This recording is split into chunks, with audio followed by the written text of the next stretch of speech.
Hello students, and today we will talk about the Indian agriculture.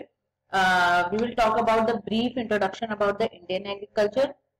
What are the basic problem of the Indian agriculture, or the importance and the future of Indian agriculture. So let's start with a brief introduction of the Indian agriculture.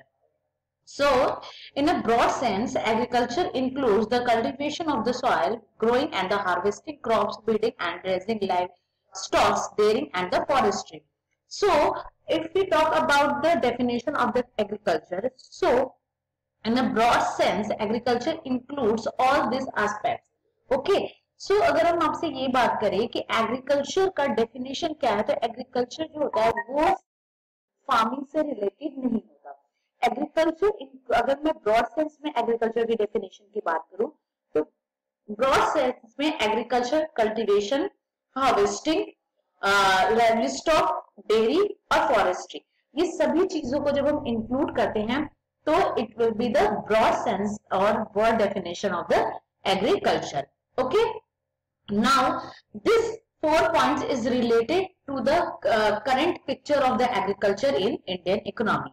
Okay, so the first one, agriculture is the primary source of the livelihood or about 50% of Indian population. Okay, it's mean agriculture में India की more than 58% population involved है, और India की more than 50 population जो है वो अपनी daily needs को पूरा करने के लिए completely agriculture पे depend है. The second one, gross value added by the agriculture, forestry and fishing estimated at rupees 18.55 lakh crore. Or what is, we can say कि what is the contribution of the agriculture in gross value added? Agriculture का, forestry और fishing, इन तीनों को include करके जो gross value added में उनका contribution है, that is 18.55 lakh crore.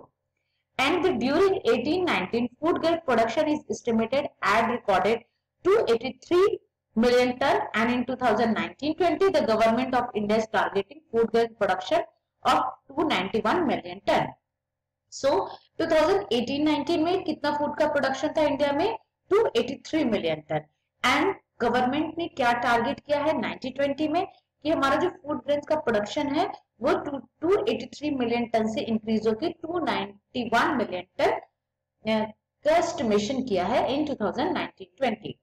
India is the second largest food producer in the world.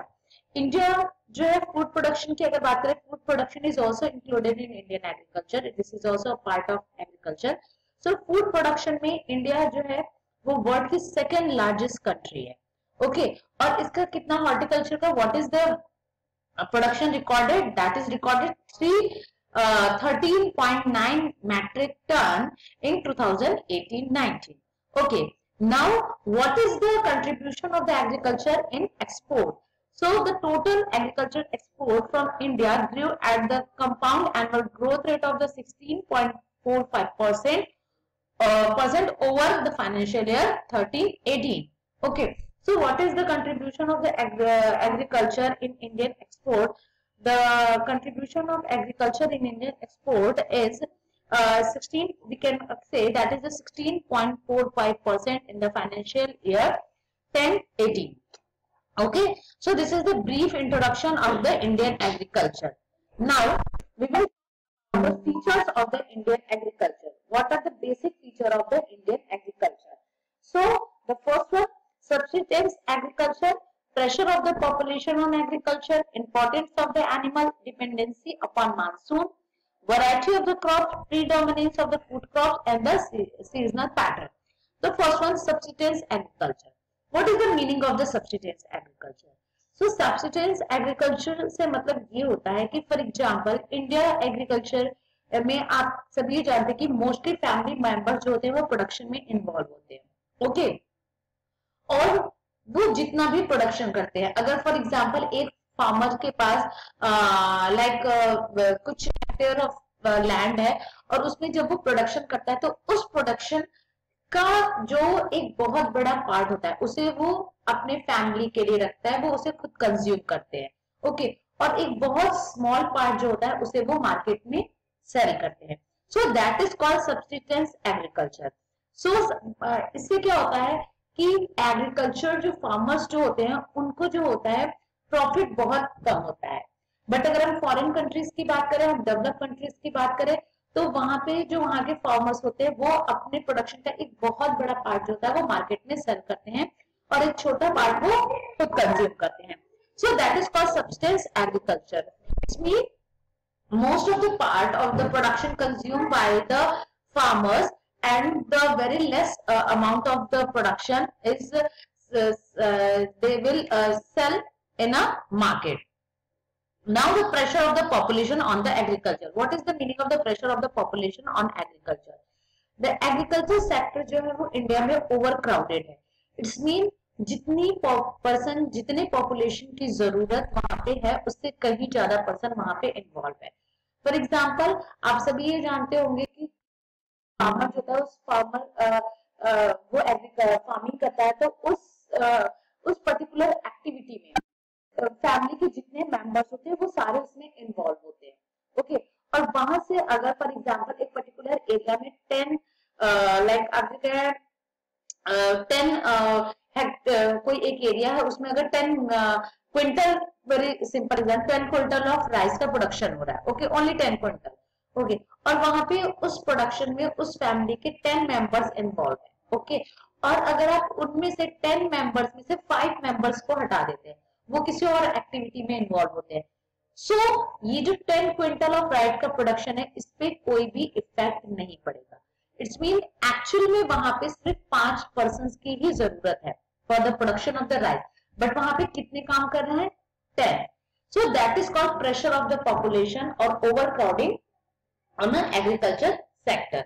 और इसको आप दूसरे पॉइंट ऑफ व्यू से भी ये समझ सकते हैं कि एग्रीकल्चर पे जो है वो उसमें इंडिया की क्योंकि 50% ऑफ पॉपुलेशन इन्वॉल्व है। Okay, so that is also called the pressure of the population on agriculture. Now the importance of the animal. Here we can say what is the meaning of importance of the animals. Animals की importance में हम ये कह सकते हैं कि Indian agriculture जो है वो अभी भी ट्रेडिशनल तरीके से जो है वो प्रोडक्शन में इन्वॉल्व है। ओके, लाइक अभी भी वो बुलक कार्ट्स का यूज कर रहा है, अभी भी वो लाइक इरिगेशन के लिए they use the oxes and other things. So वहां पे वो प्रोडक्शन में technical like they have not use the tractors for the irrigation. So अभी भी वो वहां पे इरिगेशन ये सारी चीजों के लिए जो है वो कंप्लीटली जो है एनिमल्स के ऊपर डिपेंड है। सो that is called importance of the animal.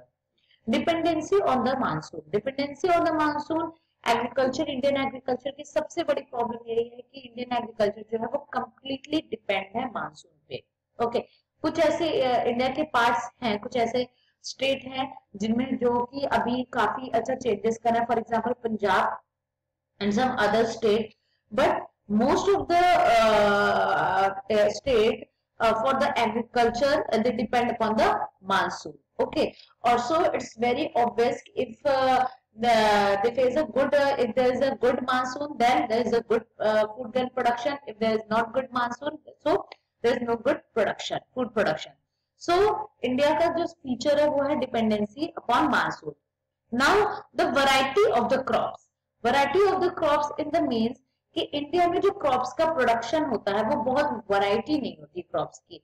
For example कि अगर कोई फार्मर इन्वॉल्व है राइस के प्रोडक्शन में, तो उसने अगर इस ईयर में राइस का प्रोडक्शन किया वो नेक्स्ट ईयर में भी वो राइस का प्रोडक्शन करता है। दे विल वो डिफरेंट टाइप ऑफ क्रॉप के प्रोडक्शन या वैरायटी ऑफ द क्रॉप्स में अपने आप को इन्वॉल्व नहीं करते हैं। अगर उन्होंने किसी एक क्रॉप का प्रोडक्शन किया तो like they make a target कि वो हर बार जो है उसी तरीके के ही उसी क्रॉप का प्रोडक्शन करते हैं। So that is called variety of. Now the predominance of the food crops. What is the predominance of the food crops in the sense कि इंडियन एग्रीकल्चर जो है वो फूड ग्रेन प्रोडक्शन में ज्यादा involve है। Food crops in the sense you can the rice, wheat, इन तरीके के प्रोडक्शन में। कमर्शियल क्रॉप्स का जो है वो इंडिया में प्रोडक्शन जो होता है, इंडियन एग्रीकल्चर के जो फार्मर्स है कमर्शियल क्रॉप्स को बहुत रेयर और बहुत कम उसका प्रोडक्शन करते हैं। Now what is the commercial crops? Commercial crops का मतलब वो होता है जिनको कि बेसिकली हम यूज करते हैं एक्सपोर्ट, ओके, जिनको हम बेसिकली एक्सपोर्ट पर्पस से यूज करते हैं। So what is the problem in India? India में जो होता है एग्रीकल्चर जो फार्मर्स है वो बेसिकली फूड क्रॉप्स प्रोडक्शन करते हैं, जिनका की यूज जो होता है वो इंडिया के अंदर भी होता है, उसके उनके बहुत अच्छे प्राइजेस भी उन्हें नहीं मिल पाते। बट अगर वो कमर्शियल क्रॉप्स का प्रोडक्शन करे तो that is very beneficial for the farmer. So that is called predominance of the food crops in the sense कि कमर्शियल क्रॉप्स का जो प्रोडक्शन है वो इंडिया में रेयर है if you compare with the food crops. Okay, now the seasonal pattern. Seasonal patterns in the sense कि India का जो फूड प्रोडक्शन एग्रीकल्चर है वो सीजन के बेसिस पे चलता है। Like there is a rabi and kharif, there is a two season.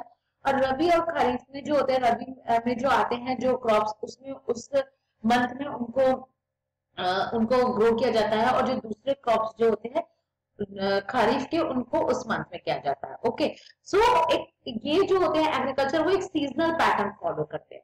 Okay, why? इसका एक रीजन ये भी है क्योंकि वो इंडियन एग्रीकल्चर वो जो है वो डिपेंड है मानसून पे। सो वो इस सीजन से अपोज जाके प्रोडक्शन का काम नहीं करते हैं। सो these are the basic feature of Indian agriculture: subsistence agriculture, pressure of the population on agriculture, importance of the animal, dependency upon monsoon, variety of crops, predominance of the food crops, and the seasonal pattern. Okay, and in the next video lecture we talk about the problem faced by the Indian agriculture. Thank you.